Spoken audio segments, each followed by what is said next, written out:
Assalamualaikum warahmatullahi wabarakatuh. Terima kasih. Semangat pagi anak murid SMA Negeri se-Indonesia. Setelah semester 1 kemarin kita mempelajari mengenai masuknya Hindu budaya di Indonesia, maka dalam semester 2 ini kita akan mempelajari mengenai masuknya Islam ke Indonesia serta berkembangnya kerajaan Islam di Indonesia.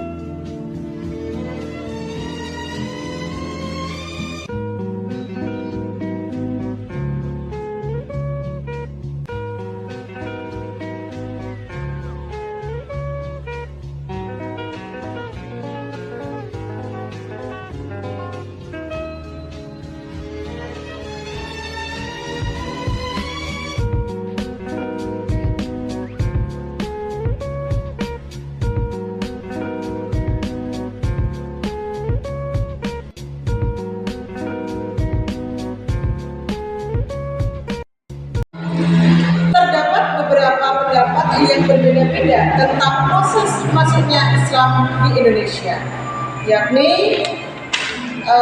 sekitar pada abad ke-7 Islam sudah tersiar masuk ke Indonesia.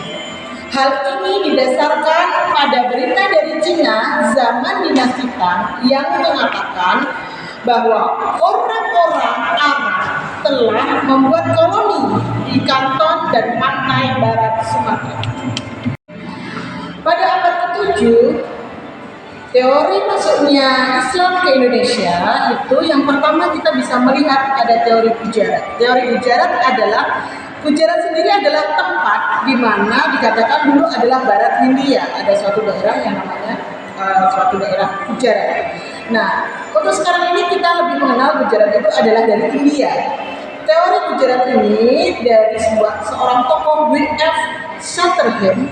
Dia memiliki satu pemikiran adanya suatu peninggalan Sultan Malik Al-Saleh yang reliefnya itu sama seperti relief makam-makam di Gujarat. Maka dari itu dalam teori Gujarat ini bisa dipastikan bahwa Islam masuk ke Indonesia dibawa oleh orang-orang dari Gujarat India.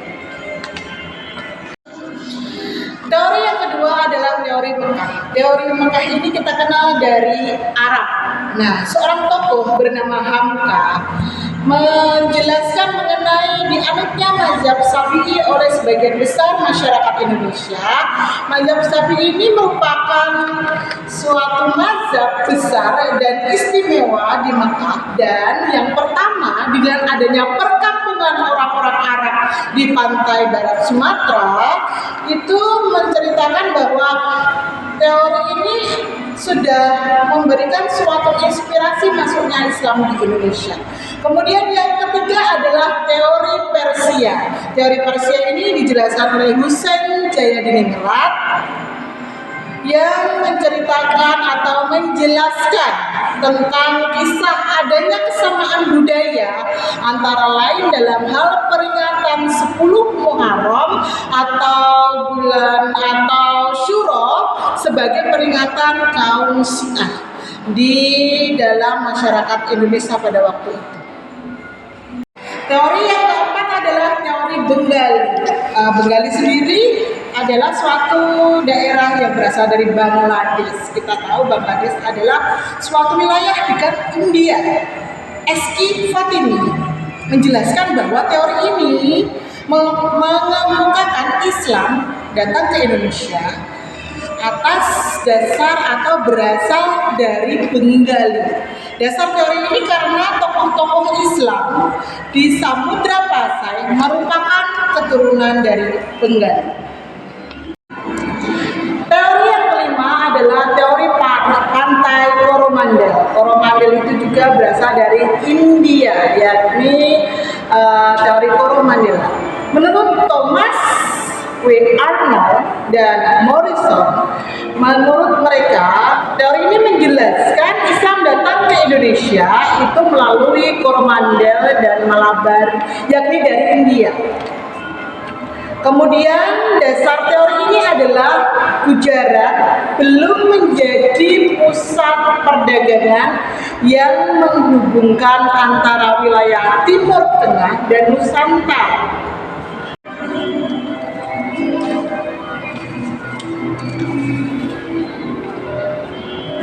Proses penyebaran Islam di Indonesia, yang pertama, penduduk Indonesia berhubungan dengan agama Islam dan kemudian menganut ajaran agama Islam, tentunya dari suatu perdagangan.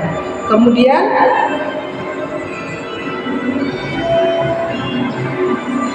kedua, orang-orang asing yakni Arab, India, Cina yang telah memeluk Islam dan menetap di Indonesia, kemudian melakukan suatu pernikahan dengan masyarakat sekitar, dan masyarakat sekitar mulai mengikuti gaya hidup lokal dan pengetahuan agama Islam dan aktivitas agamanya itu yang kemudian secara perlahan mulai diikuti oleh masyarakat setempat. Bukti masuknya Islam di Indonesia, yakni yang pertama, makam Fatimah binti Maimun, ditemukan di Leran, Gresik.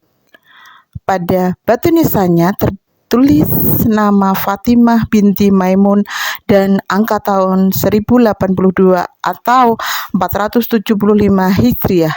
Artinya bahwa pada akhir abad ke-11 Islam telah masuk ke Indonesia. Yang kedua, makam Sultan Malik Al-Saleh di Aceh berangkat tahun 1297.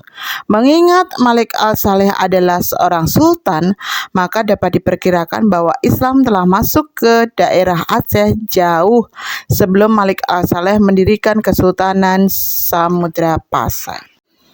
Sumber berita catatan perjalanan.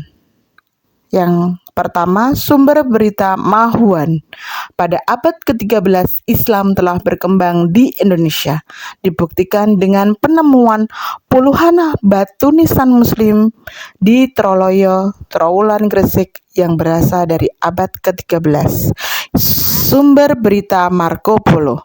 Musafir dari Venesia, Italia yang pernah singgah di Perlak dan beberapa tempat di Aceh bagian utara dalam perjalanannya ke Cina, bahwa pada abad ke-13 Islam telah berkembang di Sumatera bagian utara. Di Perlak pada tahun 1292 telah diketemukan banyak masyarakatnya yang memeluk ajaran agama Islam. Sumber berita atau catatan perjalanan mengenai Islam masuk ke Indonesia adalah yang ketiga, cerita Ibnu Battuta. Pada tahun 1345 Masehi, Ibnu Battuta mengunjungi Samudra Pasai. Ia seorang pengembara yang termasyhur dari Togir, yakni bagian dari Maroko, yang hidup pada tahun 1304 sampai 1378. Tahun 1345, Islam telah berkembang di Aceh. Sultan Samudra Pasai sangat baik terhadap ulama dan rakyatnya. Samudra Pasai merupakan kesultanan dagang yang sangat maju. Kemudian yang keempat atau D adalah sumber dinasti Tang. Islam masuk ke Nusantara sejak abad ke-7 dan 8 Masehi. Hal itu dibuktikan dengan ramainya Selat Malaka dari aktivitas pedagang-pedagang muslim, yakni perdagangan yang banyak dilakukan oleh pedagang-pedagang Islam waktu itu di Indonesia. Sumber berita atau catatan perjalanan selanjutnya adalah sumber berita dari Tom Paires.